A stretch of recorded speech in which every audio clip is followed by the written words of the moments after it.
Welcome back to Problem Solver Politics. I am your host, Cardinellis, with Cody the Oracle. Hey, everybody. All right, so the Iowa results are in but not in. Okay, this debacle is the gift that just keeps on giving for those of us that enjoy train wrecks. But no matter what, the data that we do see does show that Andrew Yang had a poor performance in Iowa. Okay, there's no way to gloss over it or sugarcoat it. It was lackluster. Okay, and this is preceding numerous news reports, a pretty rough news cycle for Andrew Yang, actually, in which it's gotten out that he's laying off a lot of staff in Iowa. Some of that could be perceived as natural progression of politics as we move to other states that matter. Okay, but it does seem disproportionate to a natural progression, and it's not exactly a good news cycle for Andrew Yang right now. So let's analyze the data, and then let's take a look at some of the reports that are coming out of Iowa about one Andrew Yang. Cody, tell us what's going on. Yeah. Well, I mean, just, we have it on screen right here just to talk really quickly about what happened in Iowa.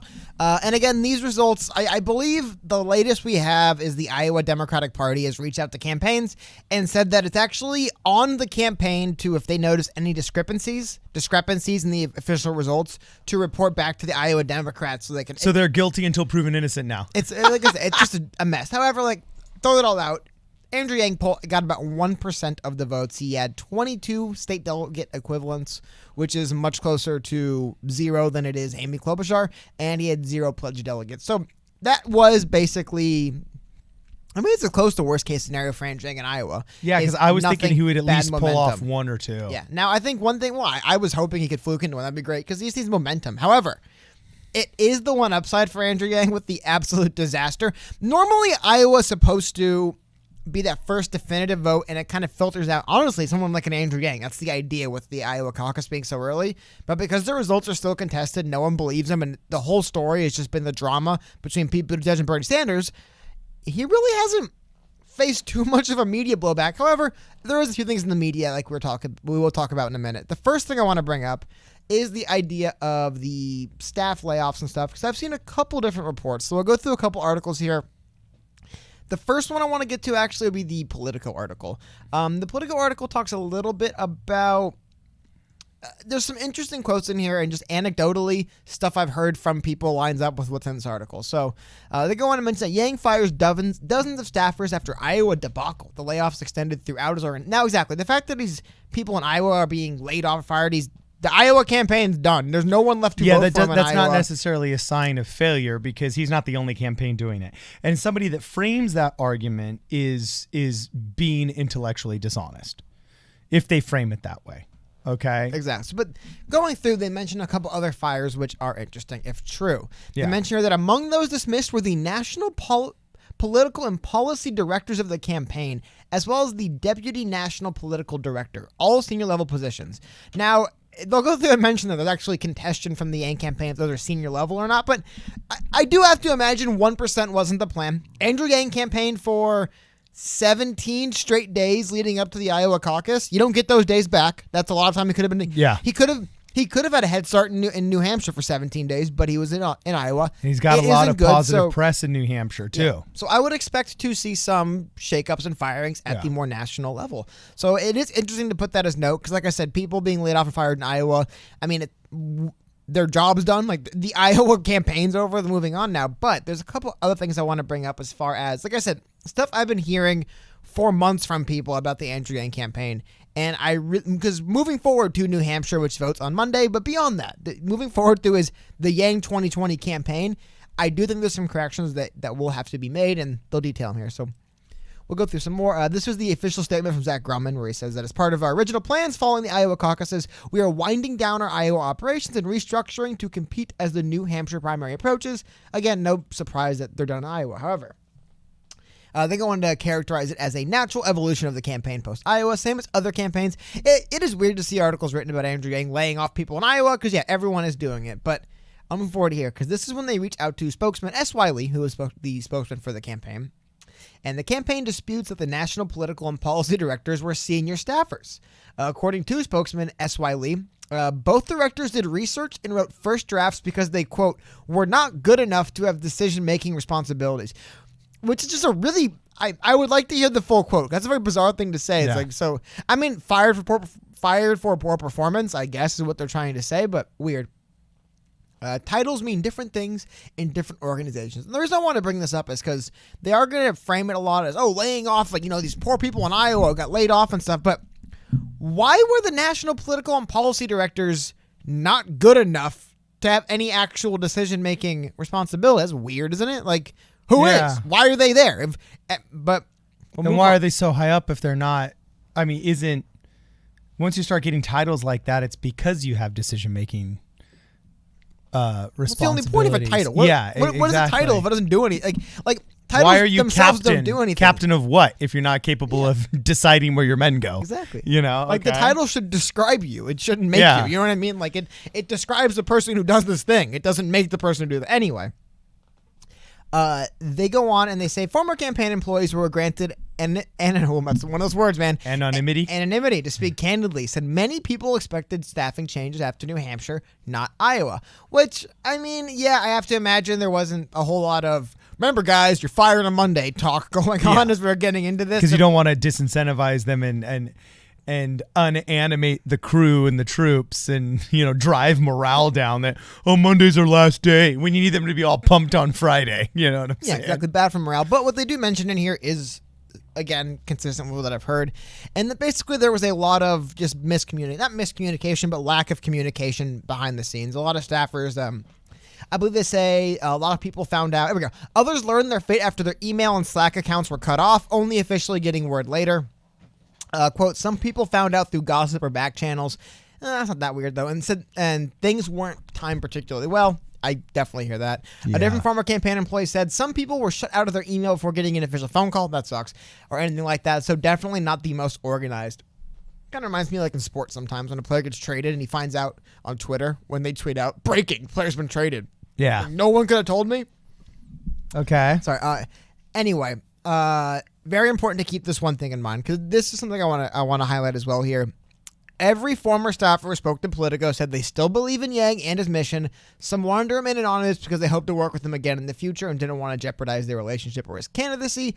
And the employees were given at least 1 month severance according to the dismissed worker. So that's good.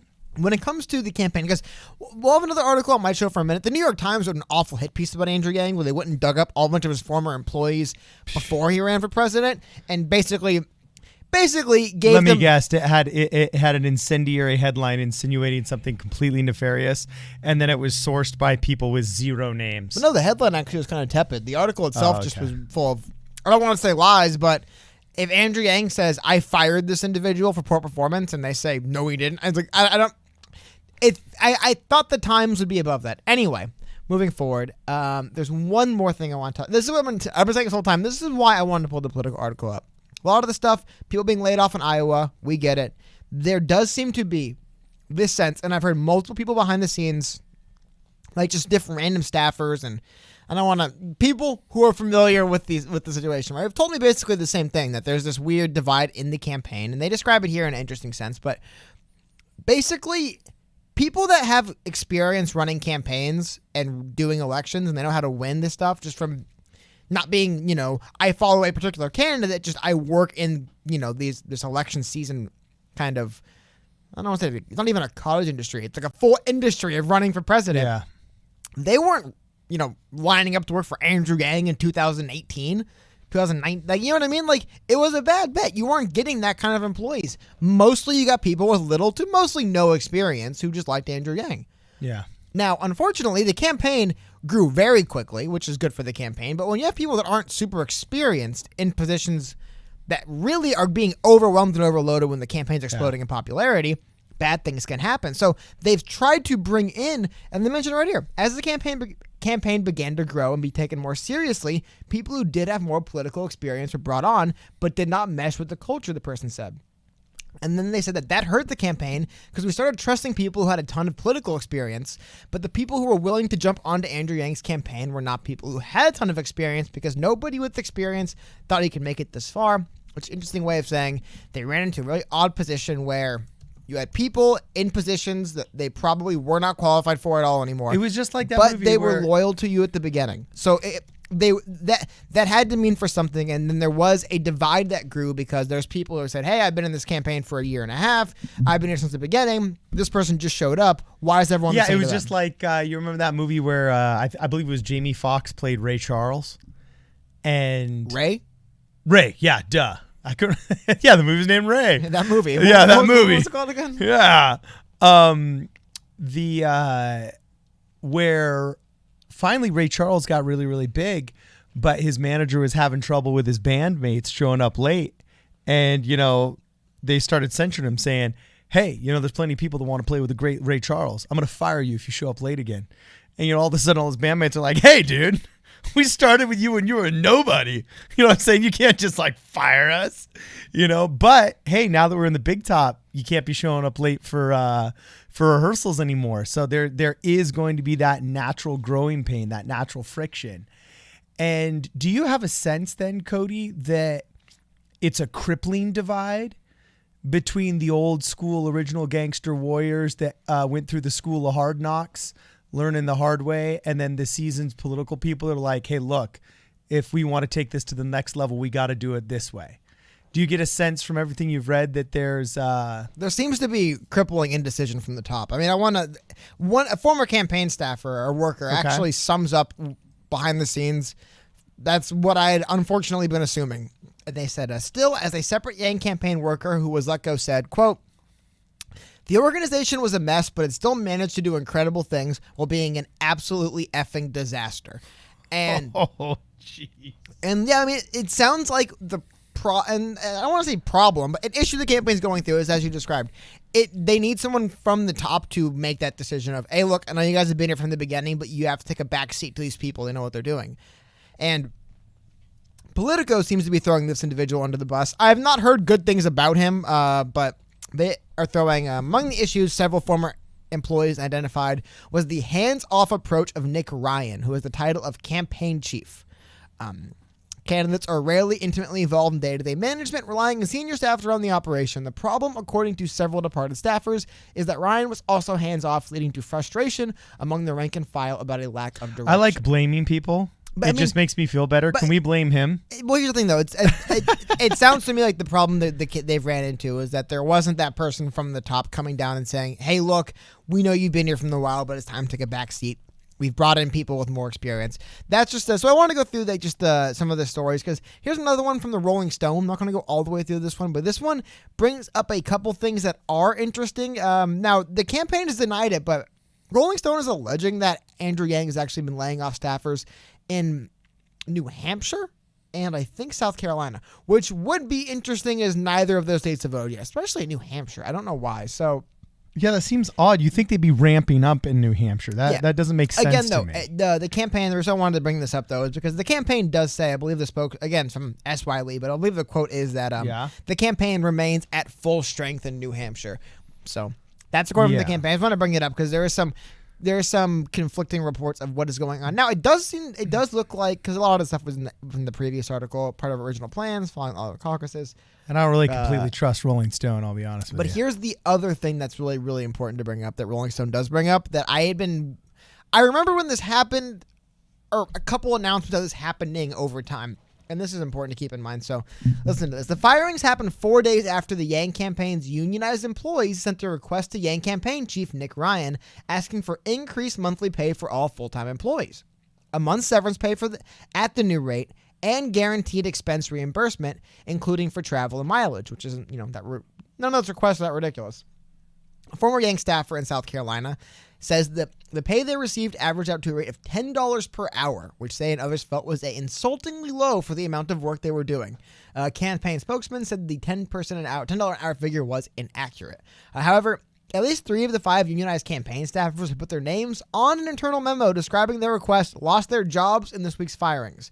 Cohen, the former Iowa staffer for Yang, says multiple campaign staffers in the first 4 primary states engaged in work stoppages to try to get the campaign's leadership to negotiate with the workers, but the actual negotiations never happened before the layoffs took place. That's the key right there. When you're running for president, I will say I'm not going to, even though the requests are not ridiculous, and if he wasn't paying people enough, that's not good. However, you can't have people organizing internal work stoppages on a campaign if you want to win. Yeah. I know it's a bad look to lay people off because they're trying to unionize, and then when they strike, you just fire them immediately. Yeah. However, you're not going to win the White House doing that. So that does seem what's going on. However, just speaking We need to go back to hardcore. But speaking to the hardcore idea, unions, man. Well, no, but speaking to the idea. Light your torches and go. That they brought up in the Politico article of that being just back behind the scenes, it being a mess. It does seem like behind the scenes there's some legitimate problems. So I know it seems like there's a lot of bad to talk about with the Andrew Yang campaign today. However, there is some, well, I guess good. That's the way to put it. Number one is that the debates tonight. So Andrew Yang has a chance tonight in New Hampshire to make a plea in the debate stage to try and it's so weird because if the Iowa results came out on caucus night way back on Monday and were finalized and were resulted and Yang got 1% and we all knew from the whole week, I would say he'd be in a rough spot. But the fact that Buttigieg and Sanders are still bickering over who actually won, and they aren't really, it casts a shadow on the whole thing. Yeah, no one's talked about down ballot results. They bring up that it was bad for Biden. No one says anything about Amy Klobuchar. No one says anything about Elizabeth Warren's results. All they talk about is bad for Biden. Buttigieg and Sanders are fighting each other. Like the other results. So the other shoe hasn't fallen for Yang, and he's going to have a chance to go on the debate stage and kind of preempt it. But it actually he also had a chance. One more thing, he had a chance to go on the CNN town hall stage in New Hampshire last night, where he actually performed very well. And actually, I think according to Andrew Yang, he tweeted out that where was it? According to, I'm not sure, whoever does these things, Andrew Yang tweeted out that looks like that he had the highest rated CNN town hall last night. So thank you, Yang Gang. New members running all the time. Anecdotally, a lot of people did seem to see him on that town hall for one of the first times. So Yang did bad in Iowa, but the fact that Iowa was a complete train wreck disaster, it seems like no one cares who did what in Iowa. Well, yeah, it washes out other results. I mean, this has actually been incredibly good for Andrew Yang, okay? Because we basically got the data showing that he had a lackluster performance, which means he's got to do some introspection. He's got to figure out, okay, how did I fail in Iowa? Because Iowa and New Hampshire are very similar demographically. Obviously, one's agrarian and one is northeastern seaboard, so culturally they're going to be different. Okay, but in terms of demographics, like both are some of the highest, butt white states that we got in the union. Okay, there's no other way of putting it there's no other way around it. And New Hampshire is actually a lot more highly democratic than Iowa is. Okay. And it's a primary, not a caucus. So. Yeah, exactly. And it's a ballot primary, not just a caucus. Okay. But there's other caucus states he's going to have to win. So anyway, he learned how to handle a caucus. He learned the pros and cons about it. And he learned how he didn't do well there, which really was a surprise to me because I had said with 95% confidence that he was going to peel off at least one delegate. So my 5% ended up being the reality. So I was stopped in my tracks on my predictions there. Okay. So I was humbled as well. But anyway, he had an opportunity to learn without really having to face the consequences of a lackluster performance. He had the opportunity to learn from the data without having to be embarrassed by it. Because the whole debacle ended up just being so bad, nobody knows unless they're diving in. And now New Hampshire is kind of like the new Iowa. It's like 40 is the new 30. New Hampshire is the new Iowa, and that's going to have to be his proving ground. And it seems like he's got a little bit more old school political clout there, especially with the New Hampshire. Is the New Hampshire governor? Who's in a big former mayor? Former mayor. Yeah, Portsmouth, I believe. Yeah, former mayor of Portsmouth. Yeah, not the governor. Steve Marchand. Steve, that's the name I was looking for. Rock on. So anyway, he's got what seems to be kind of more establishment clout there, which is good because he's the renegade that some establishment guys like also in a state that actually really matters. So now I'm really curious to see how he does there and if he can overcome this, we're the original gangsters that dragged him from, because you have to respect that. Like there's two completely respectable forces at odds here. It's like we're the ones that put in sweat equity and dragged him from nothing to something. Okay, but like, and then these other guys come in and like, yeah, I've got a resume of people that I've dragged from something to everything. Well, just as an example, So this happened. Happens that's in sport, tough. but it happens in sports a lot. I'm only making analogies. So Okay, in yeah. sports, the Golden State Warriors had this happen where they had a player, Harrison Barnes. They drafted him. He was pretty good. He was there from the beginning. He was there when they were, they missed the playoffs, and he was helping that team. He was a big part of the team that won a championship. Rock on. Then they had an opportunity to replace him with a much better player, Kevin Durant. And don't think there was a second thought. It was, here's your bags. Thanks for everything you did. But now I'm not saying that they're bringing in Kevin Durant here, but I'm just saying sometimes you do have to say, we couldn't have got here without you, but we can't get where we want to go with you either, maybe. And it's a tough conversation, but as long as there's a huge payday associated with it, I'm okay with that. Yeah, but guess what, though? While it's a tough conversation, President of the United States is a tough job. You know what I mean? Yeah. So, these are the kind of decisions you have to make along the way to prove that you can be there. Now, again, if there's people underneath him who aren't making the proper decisions who need to be, but again, I guess as you brought up, very fortuitous for Yang to get this week-long wake-up call without having the actual media cycle of people looking into the results. Because I'm going to bring this up one last time. The most recent statement from the Iowa Democrats Party, but Zach Montellero brings it up kind of interesting here. He says, a statement from the Iowa Democrats places the onus on campaigns to document the data is incorrect in the final tally, just such crap, and pushes back the recount deadline. Oh, lovely. But yesterday, it seemed like all campaigns wanted to move on. I think that's the problem. I don't think any of these campaigns actually care about the Iowa results anymore. How can this be botched still? Like, honestly. Because you and I could sit here for 8 hours and count 1,700 ballots. I hear it, but forget about the Iowa. What I'm trying to say is forget about it. It actually is like the Iowa results don't matter. No one trusts them. No one believes them. They aren't even actually out yet.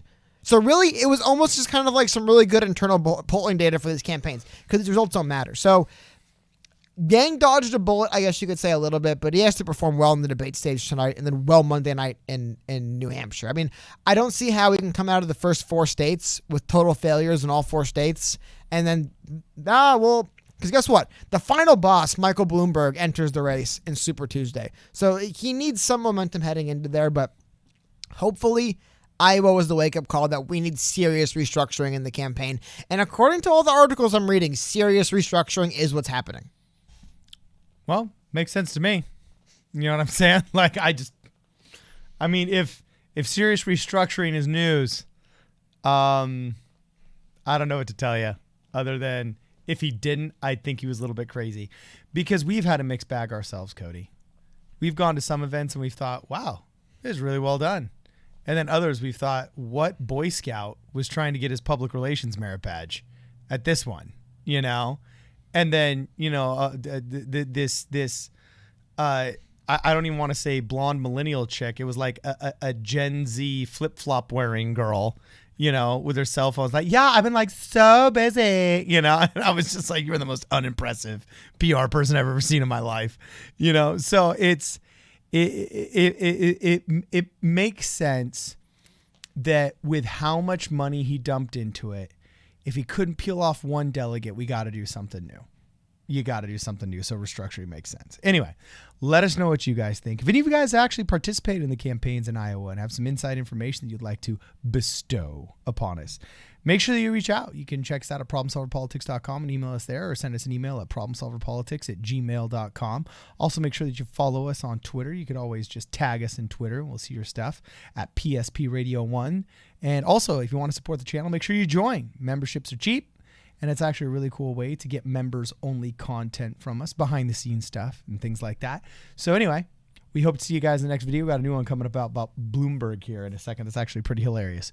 This is Problem Solver Politics. We'll see you in the next video.